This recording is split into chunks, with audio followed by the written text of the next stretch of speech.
Yeah, I think it's about time I do another little layout update video here. As you can see, I got trains running on track 1.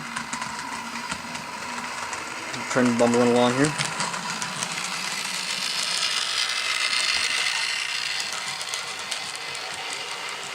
I have track 1 completely in. I still gotta do some track work on it, get it, running smooth, not everything runs through it okay. Mostly my big Burke, but I got track 1 in. I started to put track 2 in. I did end up getting some number 6 switches, which I have installed right along here. There's one switch, got my crossovers over, or put in. Do have an isolated rail joiner right there, so got a block here, I have a block right here. Got this yard lead in here, and I got this curved track here. I'm going to put a crossing right here, and I'm not exactly sure I'm going to do the yard yet. And of course I do have a ground throw lever right there to throw that switch. One thing I do have is I do have my occupancy indicator signals in and working. And if we watch this train come around, go hit the signal point there. You can see the light come on. And where's the other light? There's the other light, right there. And they're actually right at the point, so right at the gapping. I will have another signal right here, going into the next block, which will be right here. If we continue to run, you also notice I put a switch in that corner right there, leading up to this side of the track. I'm going to put a rail stop right here. You also notice I got a light here, I got a light there, I got a light right here which is on the wrong side of the track for trains, but for operator reasons, right there's okay. I got some wire right here, I had to fix some things earlier. It should be on this side, I have it on this side. It's actually something I did on accident. I didn't realize until after I did it on accident that, hey, that should be on the other side. Those are actually wired up to my point. Stop the train here for a minute. And I can't do it with this camera, or with my tripod on, but you notice the switch right here. It is wired up for a to a switch machine. And we'll throw it to select accessory number 1. Throw it to a 2. And as you can see, red light on the main line, yellow light on the siding, and a yellow light there. And now if we throw it back, select accessory 1, enter to a 1. Goes green. It goes kind of dim while running simply because I'm drawing a little much power, but the idea. And I'll throw it one more time so you can see these lights down here work.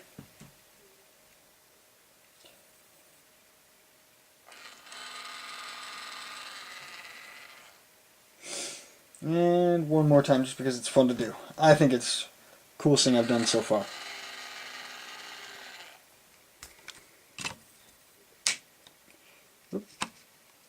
I also put this little shed in right here.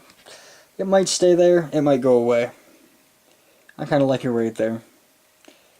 But one of the nice things I have is I did wire it up to the track power with its own little switch right here. And I can throw the switch and turn the light on the inside, which is kind of a nice feature. Another thing that I'm going to make the suggestion that anyone who's doing DCC install is one of those switches. This controls track power coming from my cab. And what that lets me do is, if I have to work on something, I have to throw in my track gauge. If I have to check the gauge of a piece of track, instead of unplugging the cab, finding where the plug is, unplugging my system, working the track gauge, plugging it back in and waiting for it to come back on, simply throw the switch, check track gauge, throw the switch, trains are ready to run again.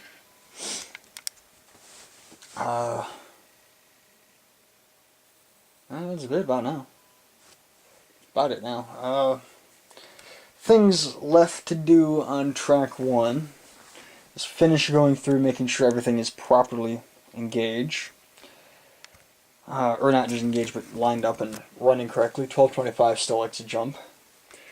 Down over there, right there, you can see that there's a gap in the rails, okay?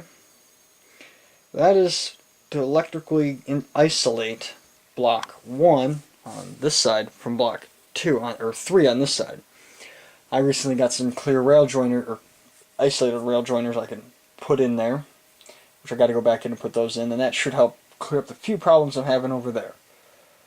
And I have them everywhere else except for right there right now. Put them in, clear up problems over there. Did I got clear joiners there? Yep, got clear joiners there.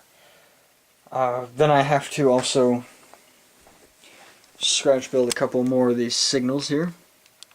I just take a piece of thin piece of sheet metal, and I cut it to about a size that looks right, and I make the little shield, and it's actually a light bulb I dip in red paint and a coffee straw that I paint with a silver paint, although I haven't painted these ones yet. And I just have them hot glued in place. The wire from the light comes down, comes to the block detector, which is part of this jumble of wires here, which when finished will look better. I actually have these two wires here are supposed to be the wires powering it. Or no, wait. And these two wires are supposed to be powering it. These two wires are supposed to go to the signal on the other side of the track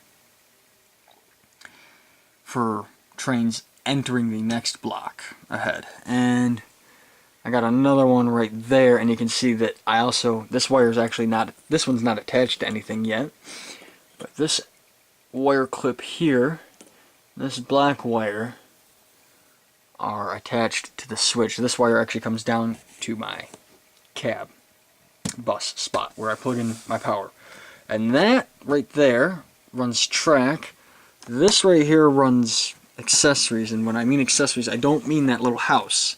That little house is actually run off of track power. This actually runs my signaling up here. Now I know I could probably tie this right into track power, but according to the instructions, they can only handle so much power, and I don't want to wire in tons of resistors and all that, so I figured separate power, and I'm actually running it off the throttle, off the track power, so it's constant voltage at a low volt, so I'm not frying that, and I can actually have slight control over how much power is going in there, so they're not running it much. My plan is to take this and that and move them over there in that corner, right there. So that way my cab bus plug-in thingy right there is over there on my time saver, and I'll just have the wire run up and over the door and down behind the TV and under the layout to right here. And then of course my track power switch will be right here. Now I did put it horizontal, and I know what's going to happen. Someone's going to go over to reach into my yard, and they're going to actually turn off track power. I want this switch right here, big, easy to get to.